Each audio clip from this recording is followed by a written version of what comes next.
said we'd do something fun at the end that's unique to me to English paper piecing and how you can make designs out of designs. So we have this fabric, which is beautiful on its own, but we can take this and turn this into like a kaleidoscope effect, which is really neat. So we're going to work on cutting certain designs out on every single piece. So the other pieces that we looked at earlier today in this video were more generic. So like in this one, I followed the stripe and cut the stripe so it made this hexagon shape inside my diamonds. These pieces didn't matter so much because they were more of a stripe kind of thing. They're going to sew together to different pieces, but they'll look more like that. So we won't end up sewing them there, but they would be more of just a stripe to a stripe. Whereas our other ones, even though it's a stripe, this reads as an overall pattern. Like you're not really noticing that stripe. So I also cut out some other diamonds. So I wasn't so worried about which colors I got in here, but what I was trying to get was my dot here in the middle and then some of this sunflower effect on the different panels. So these pieces actually don't sew together, but we could sew them together. For their pattern, they don't actually go together. But now we've made a different kind of design in there. So just different ways to cut different things. So what I'm going to do with this one is I'm going to cut, I still want that little circle in the middle, and I want that to be at the point of my diamond here. And then I think I'm going to aim for probably more of this orange.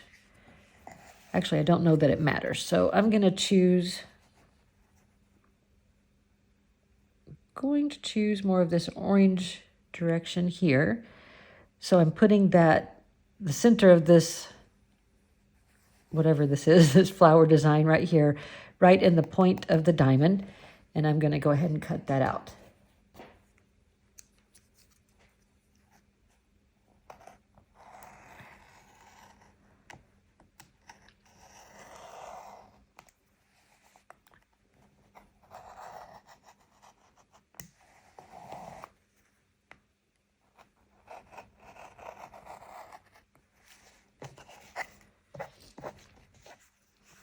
Okay, so if we lay up our template with this, now this is not being very fussy, this is just being loosely fussy for our fussy cutting. But you can see here in the point, we've got that circle, and then I've got about 3 of those things that are coming off that circle right in there. So that's all I'm going to worry about. I'm not worried about what's happening up here because that's not going to matter so much to me, but what matters to me is this and this part right in here. So the line out here is our seam allowance. And if you're using the paper templates that I included for you, just cut out the center of that paper template and you'll be able to see what you're looking at in the middle there. So I'm going to find another section where I can make sure that that design right there goes right there. And I still kind of want to aim for the orange section, so I'm going to turn this around. And do the same thing right here. So in the middle, I'm getting 3 of those little points, and I'm getting the middle of the flower there.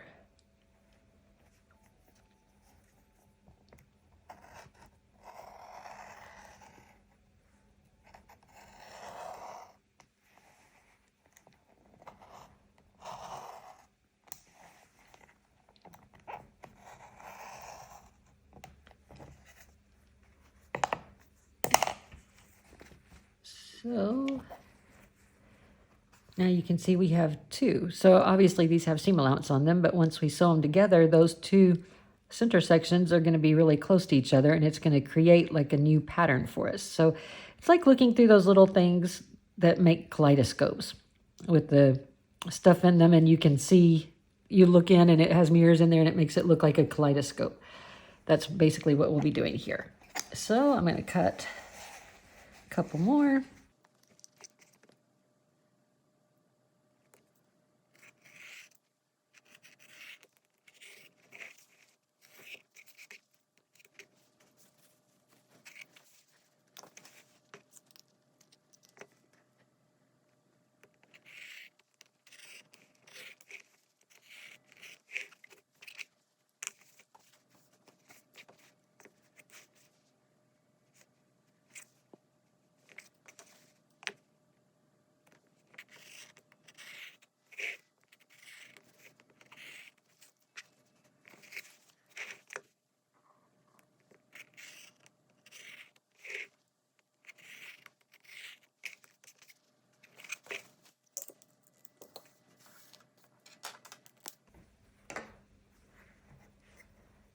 Okay, when I glue this up, I'm going to make sure that my paper template comes right to that original center of that flower. I want it to be at the bottom of that, and then we'll center it up from there.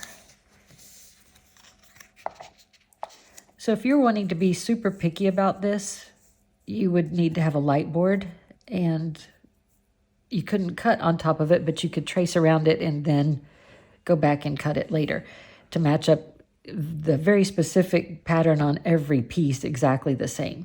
This case, the pattern's not exactly the same anyway on all of them, so I really just want to have I'm focusing on that center section there. So I'm always going to keep the center section towards me. I am going to baste this side first and then that side second. So first side that I baste, this is the side my ears will face.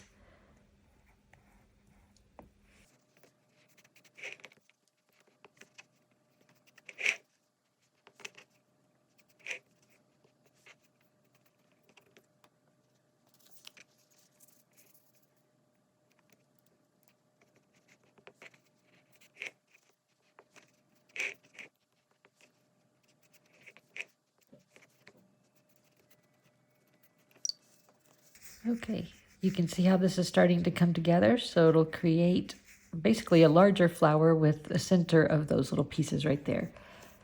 I'm going to change out this glue stick really quick so you guys can see how this goes. These are the little refills for this, and this is the end that's inside of here. So I roll this all the way up, and yes, I could use a little bit more of that, but let's just go ahead and get this changed now. And we'll kind of push that up into there and then start rolling this down. Oops, not far enough.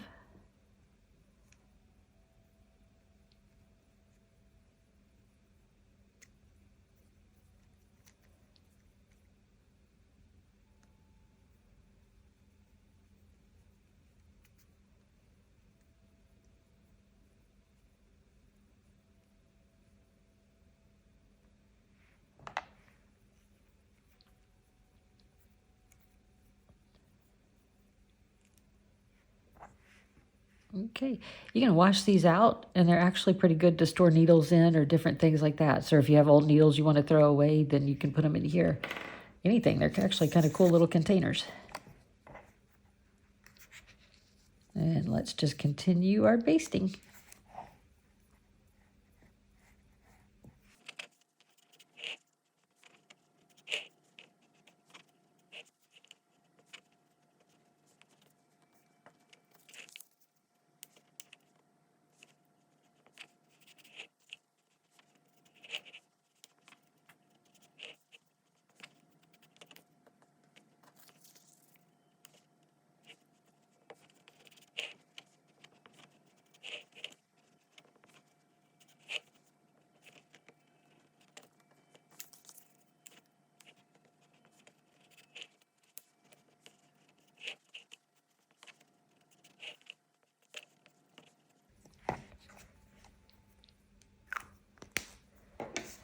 Okay, so let's look at what this would look like when it's sewn together.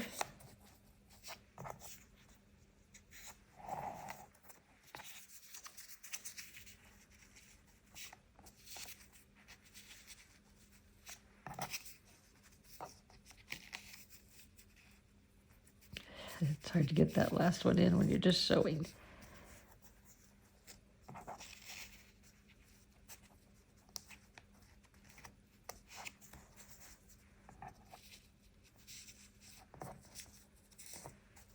Okay, so that's what our design would look like when it's sewn together. So I'll get this sewn together and be back here to show you how it looks.